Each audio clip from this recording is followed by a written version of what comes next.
Cerita Tular Nalar, bukan sekadar paham. Program kerjasama antara Jaringan Radio Komunitas Indonesia bersama dengan Tular Nalar saat ini hadir lagi dengan tema Lansia Harus Kebal Penipuan Digital.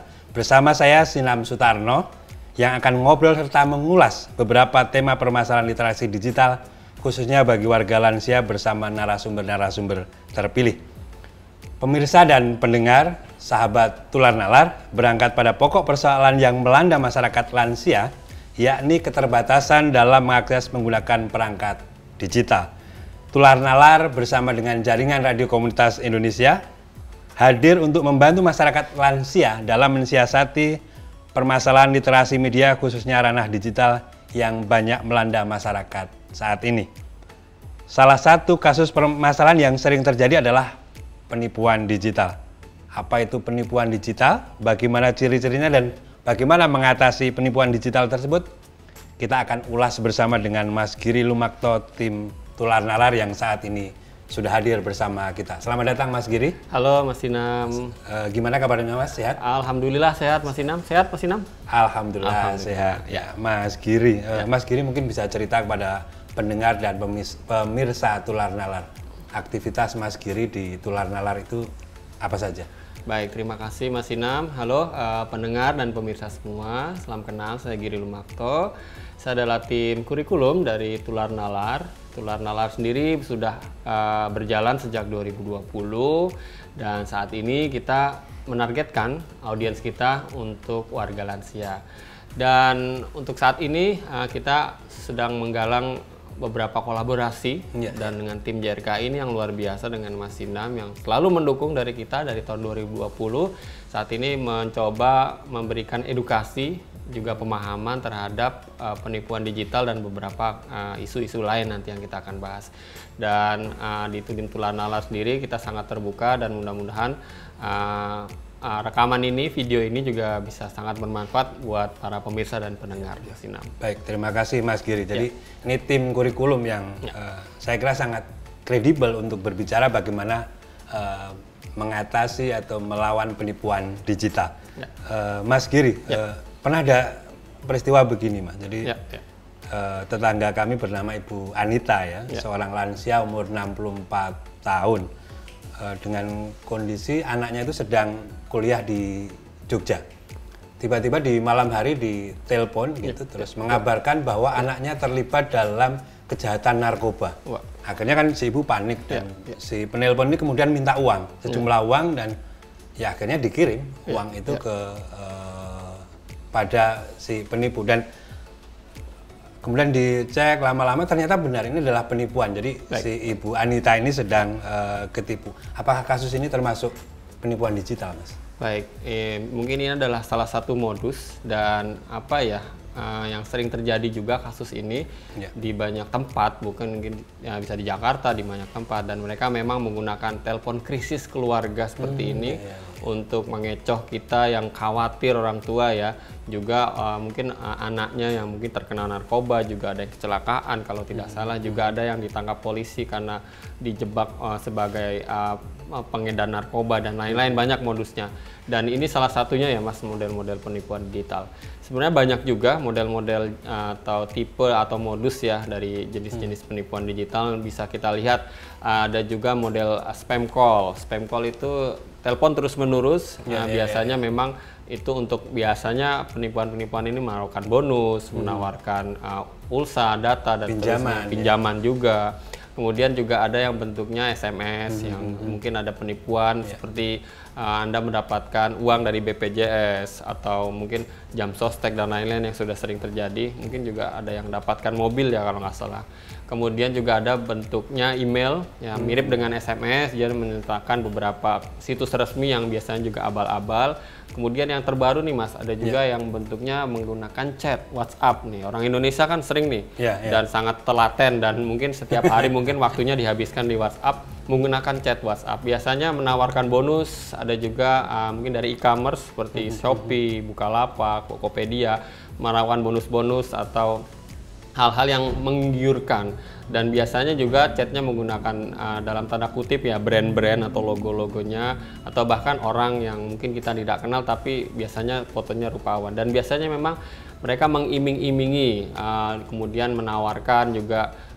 Jarang dalam spam call itu yang mencoba memaksa lebih, dia biasanya mempengaruhi influence. Tapi dalam krisis telepon krisis keluarga itu bisa juga para penipu ini memaksa dan cenderung memang meminta kita untuk mentransfer karena kita dalam keadaan panik. Begitu Mas, itu modus-modus yang lumayan.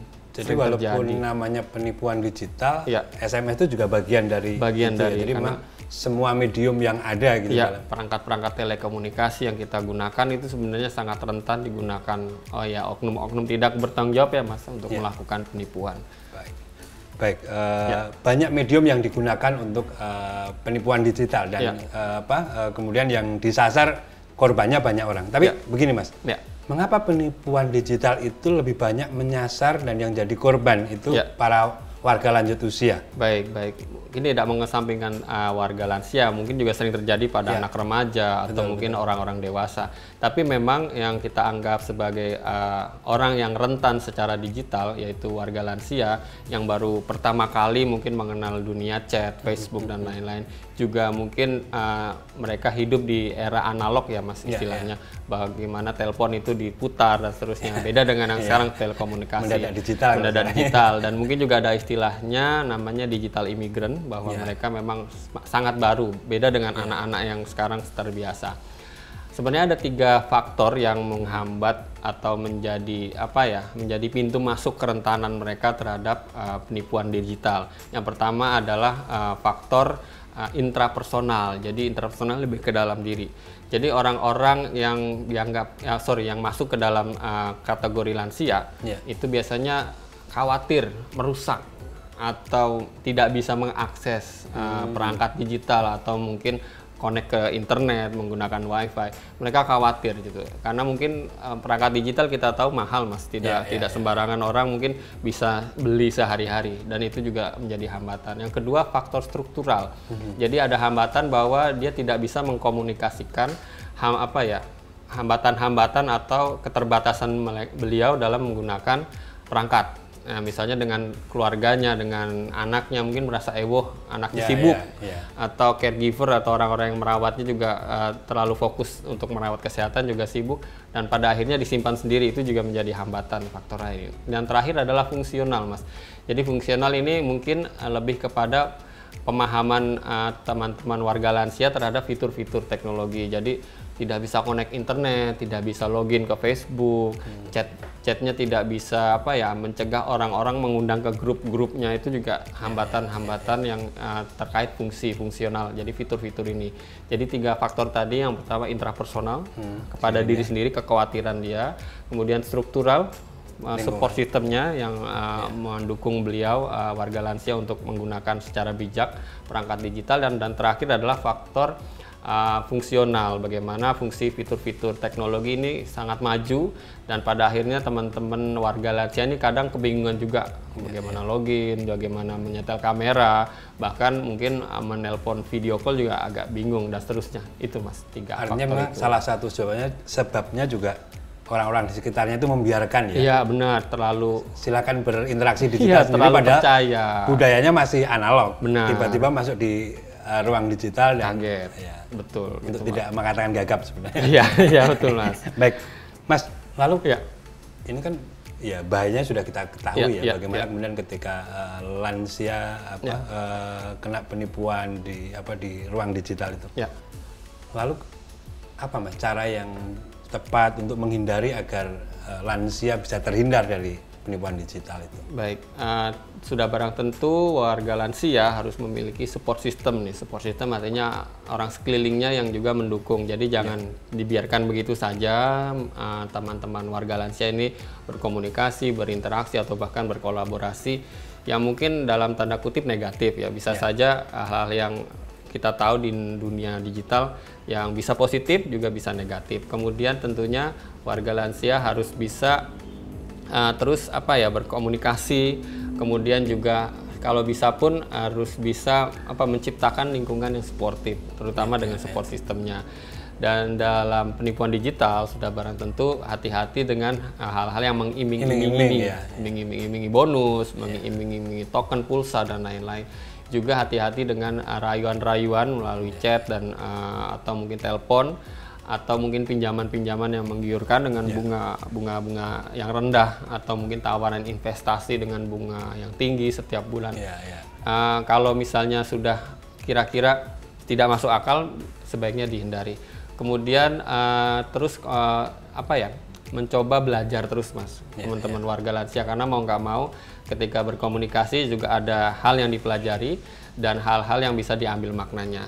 Dan terakhir ya, untuk mencegah penipuan digital, sabar. Jadi dalam mengenal informasi harus sabar, kemudian coba telusur dengan baik siapa yang menelpon, kemudian konsultasi atau ngomong atau ngobrol dengan orang sekitar, keluarganya. Ini siapa ya. Biasanya memang karena tidak dikenal, bisa jadi itu mungkin kolega dari anaknya, kan kita tidak pernah tahu. Jadi harus selalu dikonfirmasi dengan keluarga. Artinya harus dipastikan ya, berkomunikasi dengan orang yang dikenal. Gitu. Benar. Kalau belum dikenal maka harus meyakinkan ini siapa dulu. Iya, betul, harus ditelusur ya, Mas ya. Jangan istilahnya kalau kita di WhatsApp tuh selalu memberikan informasi, tapi kita juga harus bisa mencari informasi. Jangan hanya sekedar menerima. Betul. Gitu. Di WhatsApp coba cari informasi. Teman-temannya ditanya, grup alumni ditanya gitu. Iya, apalagi sekarang kan banyak grup-grup WA yang kemudian ini ya, kita bisa bergabung dengan banyak grup WA tanpa tahu tiba-tiba dimanfaatkan oleh orang lain. Mas, ini kan tadi kalau berbicara penipuan, kalau misalnya di sekitar kita atau di keluarga kita terjadi penipuan digital gitu, entah dialami oleh orang tua kita atau om-om kita misalnya, apa yang harus dilakukan, Mas? Baik, bisa kita melaporkan penipuan-penipuan ini melalui beberapa nomor aduan yang sudah disediakan pemerintah, Kominfo, misalnya aduan BRTI kalau nggak salah itu ada, itu bisa mengadukan. Kita nomor telepon ini adalah nomor telepon penipuan, misalnya dia menawarkan pinjol atau mungkin menagih utang ke kita dengan kita tidak pernah minjam secara online, atau juga secara online kita juga mengadukan cekrekening.id. Jadi cekrekening.id, nanti Bapak Ibu yang merasa sudah kita nggak pengen ya ketipu misalnya, kemudian nomor rekeningnya punya nih, nomor penipunya atas nama siapa, kita bisa adukan di situ. Jadi orang-orang lain akan tidak bisa tertipu lagi karena nama si penipu sudah ada di situ, sudah pernah dilaporkan dengan nomor rekening di bank ini sudah juga dilaporkan. Jadi orang-orang akan nanti dia penipu. Jadi itu bisa menjadi salah satu bentuk kolaborasi kita. Dan sudah barang tentu di support system, teman-teman warga lansia harus selalu berkomunikasi dengan warga, dengan orang-orang sekitarnya, entah itu keluarga, anak cucu. Karena mau nggak mau dunia online jangan menjadi pelarian kita, Mas. Ada dunia nyata yang itu bisa mendukung kita, ada dunia nyata yang membuat kita waspada, juga dunia nyata yang sebenarnya paham dengan apa yang sebenarnya kita lakukan dan dampaknya nantinya gitu, Mas. Kalau ini, Mas, ini kan penipuan itu kan ada nomornya, ada satu aplikasi yang kemudian bisa mengenali ketika ada menghubungi. Benar. Misalnya menamai nomor yang menipu dengan penipu itu akan sangat membantu nggak? Sangat membantu, Mas. Kita punya beberapa aplikasi ya, ada caller, fake caller, kemudian yang paling sering yang saya gunakan juga namanya Get Contact. Itu juga bisa membantu, GET-CONTACT. Ini bukan promosi tapi ini bisa membantu teman-teman ya, terutama warga lansia ataupun keluarganya. Get Contact ini akan menampilkan nama yang sudah di-tag atau dibubui orang terkait penipuan, misalnya dia adalah pinjol. Maka ketika menelpon dengan nomornya si pinjol muncul di kita karena kita sudah menginstal Get Contact, maka akan muncul ini adalah pinjol. Itu juga bisa sangat membantu, Mas. Jadi bagi kita misalnya yang sudah ketipu, maka kemudian kita juga bisa membantu yang lain dengan ngasih nama nomor penipu itu di nomor HP kita. Itu saya kira tadi disampaikan Mas Giri akan sangat membantu. Kalau kita sudah jadi korban, biar tidak ada korban-korban berikutnya begitu. Betul, Mas. Pendengar dan pemirsa, obrolan dengan Mas Giri cukup menarik. Terima kasih banyak sudah diberikan pengetahuan yang cukup banyak oleh Mas Giri atas tapi dengan keterbatasan waktu itu, Mas Giri mungkin bisa memberikan satu konklusi pendek bagaimana kemudian terkait dengan penipuan digital pada kesempatan hari ini. Baik, terima kasih Mas Inam, luar biasa ya teman-teman, saya bisa berbagi bagi pemirsa dan pendengar, dan tentunya bagi warga lansia terutama dalam mencegah penipuan digital. Terus kita ingat bahwa dunia digital itu dunia yang ada sisi positif, ada sisi negatif. Sama seperti di dunia nyata, ada orang yang baik, ada orang yang jahat, dan sudah barang tentu kita harus selalu waspada. Kita harus bisa cara memahami penipuan digital, kita harus bisa mengenali, mengatasi, juga mencegah. Karena mau nggak mau ketika kita mungkin sudah belajar dari orang lain, maka kita harus aware, kita harus waspada juga. Kalau bisa, bukan tidak mungkin kita akan menjadi korban. Dan oleh sebab itu terus belajar buat teman-teman warga lansia, para pendengar dan pemirsa semua. Dan sudah barang tentu tim Tular Nalar sudah menyediakan platform untuk belajar, tularnalar.id, jadi teman-teman juga bisa mengaksesnya, atau video-video kita di Mavindo, turnbackhoax.id, nanti juga bisa akses itu. Sudah sama-sama belajar, tinggal bagaimana kita mau apa enggak gitu. Karena kita tidak hanya sekedar menerima tadi, marilah kita mencari informasi yang benar, begitu Mas. Jadi kata kuncinya tetap belajar, dan media belajarnya sudah cukup banyak. Mavindo dan Tular Nalar menyediakan di beberapa kanal yang tadi sudah disebutkan Mas Giri. Kita bersama sudah mengulas bagaimana modus penipuan digital yang menyusur warga lansia. Tadi Mas Giri sudah menyebutkan sedikit banyak tentang ciri-cirinya, kemudian cara mencegahnya dan cara mengatasi penipuan digital ini. Terima kasih Mas Giri, waktu dan ilmu yang sudah diberikan kepada kita semua, dan pendengar, pemirsa Tular Nalar, sampai bertemu dalam cerita Tular Nalar yang akan datang, yang akan terus mengulas tentang literasi-literasi digital di sekitar kita. Semoga obrolan ini bermanfaat. Yuk mulai sadar dan bentengi diri dari penipuan digital. Lansia cakap digital, jangan tuna nalar, tetap tular nalar.